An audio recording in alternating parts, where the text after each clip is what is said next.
I called a plumber to fix a leak in my basement, and while he was working, I went to the bank.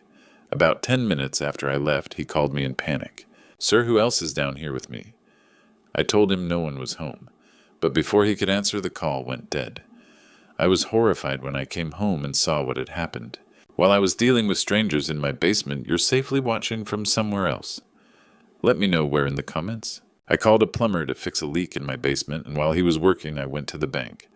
About 15 minutes after I left, he called me in a panic. "Sir, who else is down here with me?" I told him no one was home, but before he could answer, the call went dead. I was horrified when I came home and saw what had happened. Don't forget to subscribe and comment where you're watching from. At 58, I thought I'd seen enough surprises for one lifetime. Lost my wife Barbara 2 years back to cancer. Been rattling around this old farmhouse in Oakwood, Ohio, ever since. The place has good bones, as Barbara used to say, but those bones are getting creaky. Every month there's something else that needs fixing, and this week it was a persistent drip in the basement. The sound started small, just a tiny plink, plink, plink, every few seconds. By Tuesday morning, I had a full-blown leak dripping into an old metal bucket. The bucket was filling up twice a day, and I knew I was looking at a problem bigger than duct tape could handle. That's when I called Murphy's Plumbing. They sent over Cale Martinez, showed up right on time at 2:30. Clean-cut kid, maybe 30 years old, with calloused hands that told you he knew his way around a wrench. Had this easy smile and called me "Sir" without being asked. "Shouldn't take too long, Mr. Wilder," he said, hefting his toolbox. "These old houses, sometimes it's just a matter of tightening the right connection." I showed him to the basement door, flicked on the overhead light. Water heater's in the far corner, but the leak seems to be coming from somewhere near the old storage room. "No problem, sir. I'll get it sorted out." The thing is, I had to run to First National Bank before they closed. Been having trouble with mortgage payments since Barbara's medical bills, and the bank manager wanted to discuss restructuring the loan. Not the kind of conversation you put off. "I've got to run an errand," I told Cale. "You'll be all right here by yourself." "Course, sir. I work alone most days anyway." I headed out into the crisp October air. Ohio autumns have always been my favorite. The maple trees turning goldwood smoke drifting from chimneys. Barbara loved this time of year, too. We used to take long walks down the gravel road past our property, her hand tucked in my arm. The drive to town takes 12 minutes, but I got stuck behind old Mrs. Henderson's Buick doing 25 in a 35 zone. By the time I reached the bank and sat down with loan officer Janet Prescott, it was past 3 o'clock. We were going over payment options when my phone rang. Kyle's number. "Excuse me, Janet." I stepped into the lobby. "Mr. Wilder?" Kyle's voice sounded different, strained, like he was trying to whisper and shout at the same time. "Yeah, Cale, what's going on?" "Sir, I need to ask you something." There was a pause, and I could hear something in the background. Shuffling footsteps, maybe, or something being dragged across concrete. "Who else is down here with me?" My blood went cold. "What do you mean there's nobody else in the house?" But I can hear. His voice got quieter, more urgent. "Someone's moving around down here. In the walls, maybe. I found this door that was open, and there's this space behind it that shouldn't be there, and..." The line went dead. I stared at the phone for 3 seconds before panic hit. Janet was still waiting, but all I could think about was that young man alone in my basement with God knows what. "Janet, I'm sorry, I have to go. Emergency at home." I was out the door and behind the wheel, my heart hammering, as I pressed the accelerator harder than I had in months. That 12-minute drive felt like an hour, every red light a personal insult. Something was very, very wrong. The gravel crunched under my tires as I pulled into the driveway at 3:20. Cale's white van sat exactly where he'd parked it, but my front door stood slightly ajar. I'd lived in this house for 32 years and never left that door unlocked. The October wind caught it, making it creak on its hinges. "Cale," I called out, stepping onto the porch. "Everything okay in there?" Silence. I pushed the door wider and stepped inside. The house felt different somehow, with an underlying smell of disturbed earth, musty and cold. "Cale, you down there?" I tried again, moving toward the basement door. No response. Not even the sound of running water or clanking pipes. The basement door stood wide open. I flicked the light switch and called down. "Kyle." Still nothing. I made my way down the wooden steps. Cale's toolbox lay open on the concrete floor, wrenches and pipe fittings scattered around like he'd dropped everything in a hurry. His work light was still on, casting a bright circle on the far wall, but no sign of the man himself. "What the hell?" I muttered, stepping around the scattered tools. That's when I noticed the storage room door. For 2 years that door had been shut tight. We'd stored Barbara's things there after she passed. But now it gaped open, and a cold draft was coming from inside. I approached slowly. The storage room was filled with cardboard boxes and covered furniture, but the back wall was wrong. Where there should have been solid concrete, there was a hole. Not a crack, but a genuine opening, big enough for a man to walk through. The edges looked deliberately cut, and beyond it was nothing but darkness. On the floor lay Cale's cell phone screen, spider-webbed with cracks. Next to it, one of his work gloves. I grabbed the work light and shined it into the hole. The beam disappeared into what looked like a tunnel walls of rough stone and earth, supported by old wooden beams. The air coming from inside was stale and cold. "Jesus Christ," I whispered. There was a tunnel under my house, a tunnel I'd never known existed, and somewhere in that darkness I could hear something moving. Footsteps slow and deliberate, echoing off stone walls, getting closer. I stumbled backward, knocking over Cale's toolbox, sending wrenches clattering across the floor. The footsteps stopped. In the sudden silence, I could hear my own harsh breathing. Then the footsteps started again, faster this time. I ran for the stairs, taking them 2 at a time, my hands shaking as I fumbled for my phone. Whatever was down there, whatever had happened to Cale, I was out of my depth. The footsteps were getting louder now, echoing up from the basement. Someone, or something, was coming up that tunnel, moving through my house like they owned the place. I reached the top of the stairs and slammed the basement door shut, my heart hammering against my ribs. Through the door, I could still hear movement below. Whoever was down there wasn't trying to hide anymore. My fingers trembled as I dialed 911, pressing my back against the door, like that would somehow keep whatever was in my basement from getting out. 911, what's your emergency? This is Wilder Harrison at 4782 Old Mill Road in Oakwood. I said, trying to keep my voice steady. I need police at my house immediately. My plumber has disappeared and there's someone in my basement who shouldn't be there. Sir, can you repeat that? Someone is in your basement? There's a tunnel down there, a tunnel that shouldn't exist, and someone's using it. Time to call for help. Red and blue lights painted my front yard as Detective Rodriguez stepped out of her cruiser at 4 o'clock. Behind her came 2 officers and Frank Morrison from the county assessment team. Mr. Wilder, I'm Detective Rodriguez. You reported an intruder and a missing person. That's right, Cale Martinez, the plumber. He's gone and there's something down there that shouldn't be. I led them to the basement. Morrison unpacked his equipment and approached the opening in the storage room wall. Well, I'll be damned. This isn't recent work. Detective Rodriguez shined her flashlight into the opening. What do you mean? Look at these support beams. This is 1940s construction, maybe earlier, but someone's been maintaining it. These bolts are new, and the electrical work has been updated recently. Officer Thompson stepped into the opening with his flashlight. I'm going in to take a look. He disappeared into the darkness for several minutes. When he returned, his expression was grim. Detective, about 20 feet in this, opens up into some kind of chamber. Someone's definitely been living down here. Makeshift furniture, a folding chair, small table, empty food containers scattered around. Morrison extended his camera equipment into the opening. The tunnel system goes back at least 100 feet. I'm detecting multiple branches, additional chambers. How is that possible? I asked. I've lived here 32 years. These old properties have surprises. During the war years, rural areas had underground storage bomb shelters. But this is more extensive than most. Officer Martinez had entered the tunnel with Thompson. They spent 10 minutes exploring before returning with an evidence bag.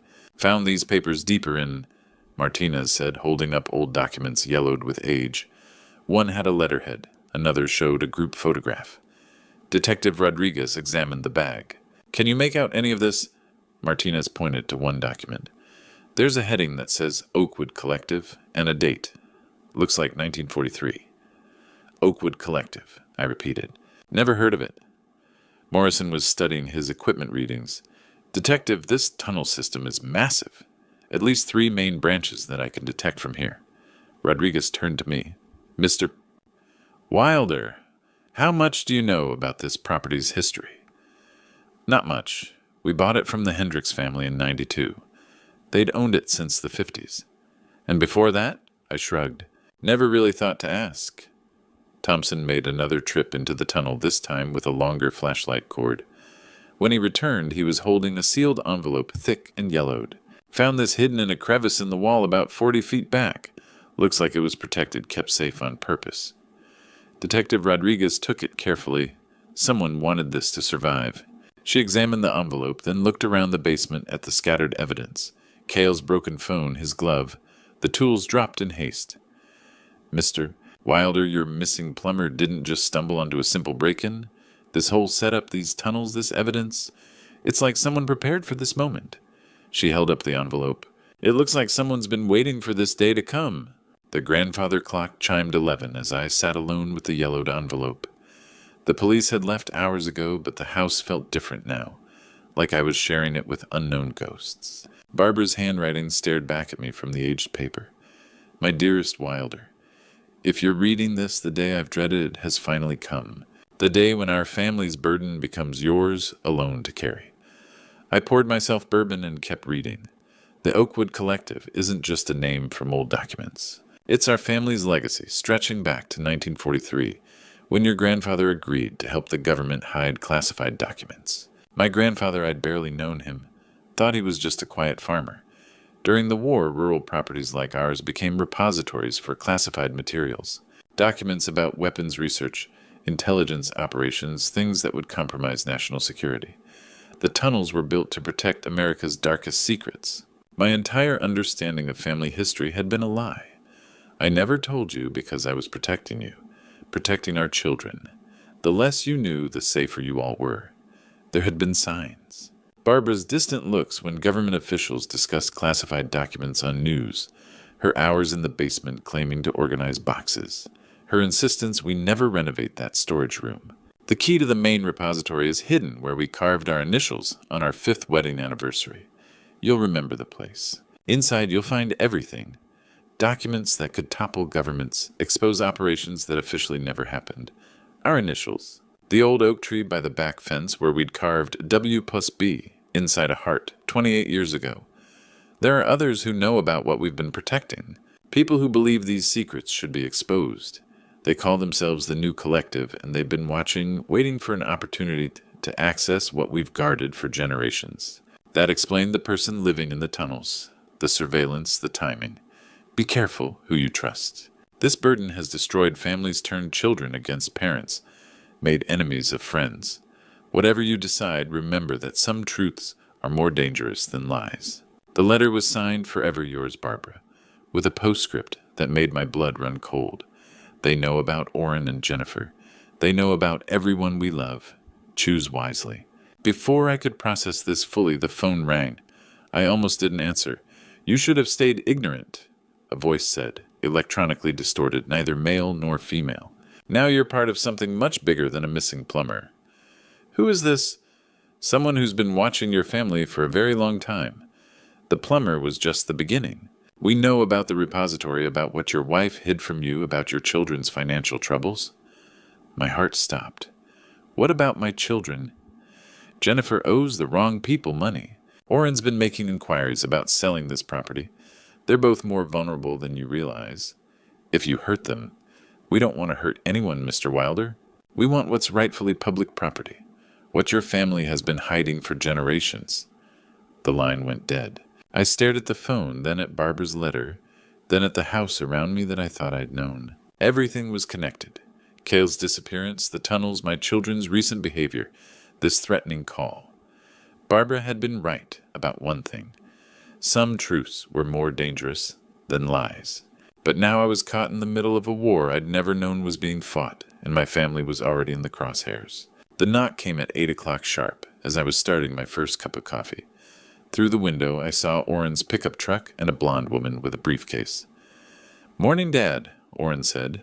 "This is Sarah Mitchell. She's a real estate consultant I've been working with." "Working with? About my property?" Sarah stepped forward with a practiced smile. "Mr. Wilder, I'm sorry about yesterday's troubles. Orrin told me about the break-in." They settled at my kitchen table, Sarah spreading documents across the surface. Property assessments, market analyses, legal forms. Dad, after what happened yesterday, we think you should consider selling, Orrin began. For your safety. I picked up a purchase agreement. My property address, a substantial offer, and at the bottom, my signature. My signature on a document I'd never seen. When did I sign this? Orrin's face went pale. That's just preliminary paperwork. This is my signature, but I never signed this paper. I studied the writing. Someone had practiced. Someone forged my name. Silence. Dad, I can explain. You forged my signature. The accusation hung in the air. My own son forged my signature to sell my house. I was trying to help. You've been struggling with money since Mom died. So you decided to commit fraud. His hands shook. I knew once you saw the offer you'd want to sell. I was just moving things along. You practiced my handwriting. You deliberately copied my signature onto legal documents. That's not helping. That's stealing. Sarah tried to intervene. Perhaps we should stay out of this. Back to Orrin. How long have you been planning this? 6 months, he whispered, since you started having mortgage trouble. The betrayal hit hard. While I'd been grieving Barbara, struggling with bills, my son had been plotting to steal my home. You've been planning this since your mother died. While I mourned my wife, you figured out how to cash in on my grief. That's not. You practiced writing my name over and over until you could fake it perfectly. Orrin was crying, but I felt no sympathy. My phone rang. Jennifer's name. Dad. Her voice was thick with tears. I need to see you right away. Something terrible has happened. I hung up and stared at my son, this stranger who'd been forging my name. Get out, I said quietly. Dad, get out of my house, both of you. Take your forged documents. Sarah gathered her papers quickly. Mr. Wilder, you're making a mistake. The offer won't stay open forever. Neither will my patience. They left Orrin looking back with pleading eyes. I slammed the door. The house felt poisoned now. Not just by the tunnels underneath or the secrets Barbara had kept, but by the knowledge that my own son had been systematically planning to betray me. I looked at the coffee cup in my hands, the kitchen table where we'd shared countless family meals, the living room where Orrin had opened Christmas presents as a boy, all of it tainted by his deception. Barbara's letter had warned me about people who would use my family against me. I'd thought she meant outsiders, strangers who might threaten us. I never imagined she meant my own children. The phone rang again, Jennifer probably calling back, but I couldn't face another conversation with another child who might be lying to me. Whatever war I'd inherited, I was fighting it alone now, and losing badly. Jennifer's car pulled into my driveway at 10 o'clock, tires crunching on gravel. She was crying desperately when I opened the door. Dad, I'm so sorry. I led her to the living room. She sat on the couch, wrapping her arms around herself. I'm in trouble? I owe $35,000 to dangerous people. $35,000? How? Gambling. Online poker. I kept losing, kept thinking I could win it back. My mind raced. Jennifer, 3 months ago you said Emma needed emergency heart surgery. You needed $15,000 or she might die. Her face went white. I took out a loan against this house to save my granddaughter. But Emma's heart is fine, isn't it? You made up the surgery? She couldn't meet my eyes. I'm sorry. You invented a medical emergency? You made me believe Emma might die if I didn't give you money immediately. And you spent it on poker. I was desperate. You used my love for Emma against me. It wasn't supposed to go this far. What else have you lied about? She was sobbing. 6 months ago, some people approached me. They said they were investors interested in historical properties. They offered money for information about this house. My blood went cold. What information? Lay out family history. Your routines when you were home. They seemed to know things already. You've been spying on me for strangers? While I was mourning your mother panicking about Emma's fake surgery, you were selling information about me. I thought they were just real estate developers. Like Sarah Mitchell. Jennifer's face told me everything. She's one of your investors, isn't she? I called Orrin. Get over here. Now. 20 minutes later, Orrin sat across from us as Jennifer repeated her confession. You knew, I said to him. You knew she was lying about Emma's surgery. You knew she stole $15,000 for fake medical bills. He nodded miserably. She told me about the gambling months ago, and instead of making her tell the truth, you helped her steal from me. We were trying to protect you. Protect me by making me believe my granddaughter was dying, by letting me borrow money for a fake emergency. We didn't think you could handle the truth, Jennifer whispered. After Mom died, you seemed fragile.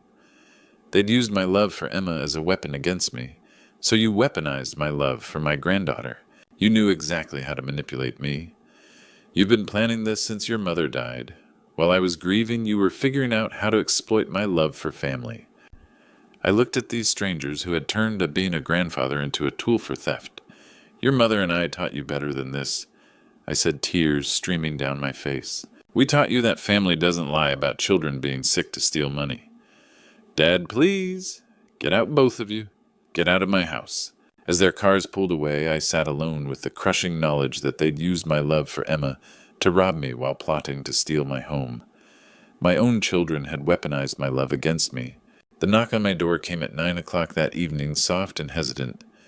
I'd been sitting in Barbara's chair, staring at the walls of a house that no longer felt like home when I heard it. Through the peephole, I saw a figure I barely recognized. Cale Martinez, but beaten and exhausted, his face marked with bruises and his work clothes torn. I opened the door immediately. Jesus, Cale, what happened to you? He stumbled inside, favoring his left leg. Mr. Wilder, I'm sorry. I'm so sorry I disappeared on you like that. Where have you been? The police have been looking for you for 2 days. Held captive. Down in those tunnels, but deeper than where the police searched. There's a whole complex down there, sir. Rooms full of filing cabinets, documents going back decades. He collapsed into a chair. They kept me tied up, trying to get information about you, about your family, about what you might know. Who kept you? Who are they? They called themselves the New Collective, said they were fighting for truth, for the public's right, to know what the government's been hiding. But Mr. Wilder, some of those documents I saw, he shook his head. Some of that stuff, maybe it should stay buried. Before I could respond, headlights swept across my front windows. A black sedan pulled into my driveway, followed by 2 more vehicles. Men in dark suits emerged from the first car, and from the second came a distinguished-looking man in his 60s. The doorbell rang with authority. Mr. Wilder, I'm Director John Bradley, National Security Division. We need to talk. I let them in reluctantly. Bradley's presence filled the room with an air of federal authority that made even my own house feel smaller. Mr. Martinez, Bradley nodded to Cale. We're glad you're safe. Your information about the New Collective's activities has been invaluable. Information?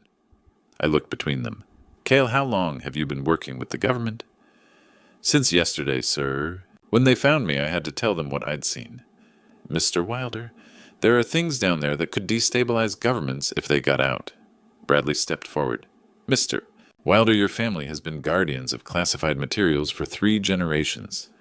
We're prepared to offer you full federal protection and compensation if you'll continue that arrangement.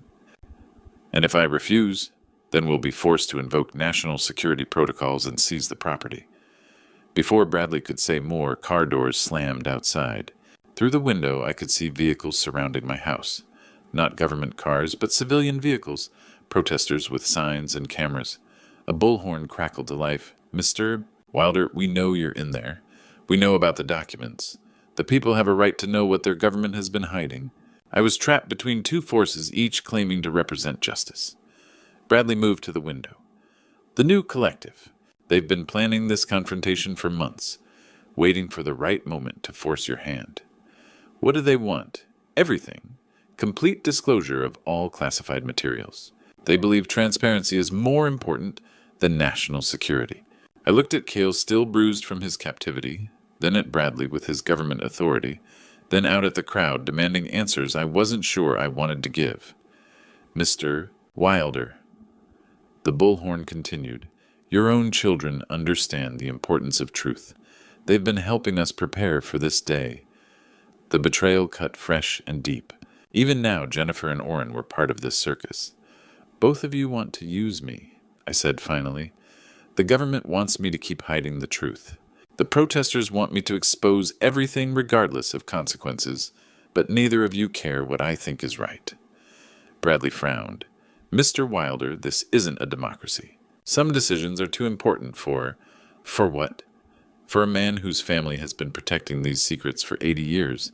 For someone who's actually read his wife's letters about the responsibility we've carried. I walked to the front door and opened it, stepping onto the porch. The crowd quieted as I appeared. I'll make my own decision, I called out. Not the government's decision, not your decision. Mine. What kind of decision? Someone shouted. I'm forming an independent review board. Historians, ethicists, legal experts. People with no stake in either side. They'll examine every document and decide what serves the public good and what protects innocent lives. The crowd murmured uncertainly. Behind me, I could hear Bradley making urgent phone calls. Some truths need to be told, I continued. Some secrets need to stay buried. But that choice won't be made by politicians or protesters. It'll be made by people who understand that wisdom is knowing the difference. As I walked back inside, I realized I'd finally found my own path through the war Barbara had left me. The Christmas lights twinkled softly in my dining room as I set the table for 4 on December 23rd.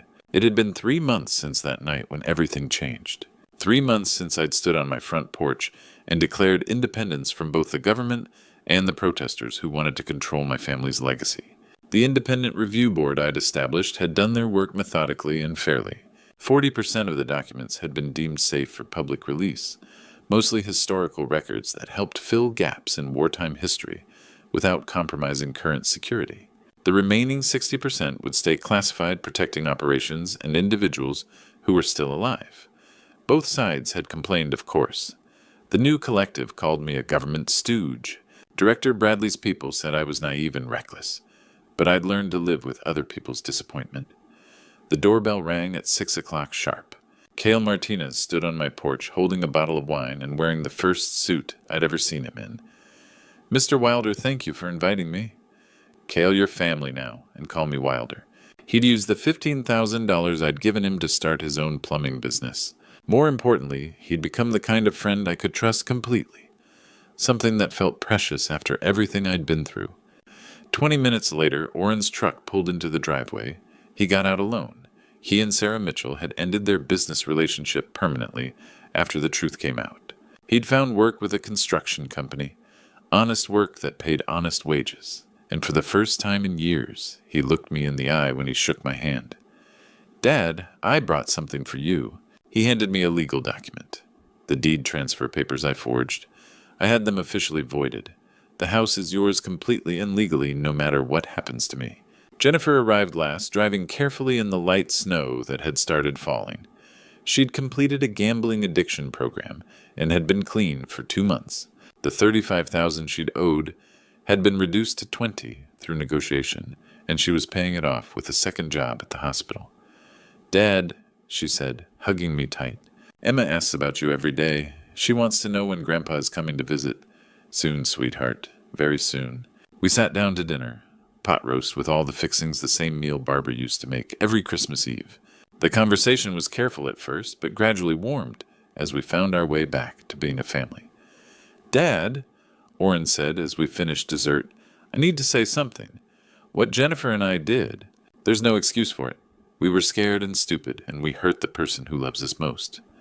Jennifer nodded, tears in her eyes. We thought we were protecting you, but we were really just protecting ourselves from having to face our problems. Honestly, I looked at my children, these flawed, complicated people who'd caused me so much pain, and felt something I hadn't expected to feel again. Forgiveness. Your mother left me one more letter, I said, pulling out an envelope I'd been saving for this moment. She wrote it for Christmas, knowing she wouldn't be here to give it to us herself. I opened it and read aloud. My dearest family, if you're reading this at Christmas, it means you've found your way back to each other. Families aren't perfect. We hurt each other. We make mistakes. We sometimes choose the wrong path. But love, real love, isn't about being perfect. It's about choosing to forgive, to grow, and to keep showing up for each other, even when it's hard. The room was quiet, except for the soft sound of crying. She's right, I continued. We're not a perfect family. We've lied to each other, betrayed each other, caused each other real pain. But we're still family, and that means something. Cale raised his wine glass. To family, the one you're born with and the one you choose. To second chances, Orrin added. To forgiveness, Jennifer whispered. To Barbara. I said, who taught us that love is stronger than mistakes. As we sat there in the warm glow of Christmas lights, I realized that the war Barbara had warned me about was finally over. Not because I'd defeated my enemies, but because I'd learned that the most important battles are the ones we fight for the people we love. Families aren't perfect, but love, real stubborn forgiving love, can heal almost anything. Even betrayal, even lies, even broken trust, if we're brave enough to let it.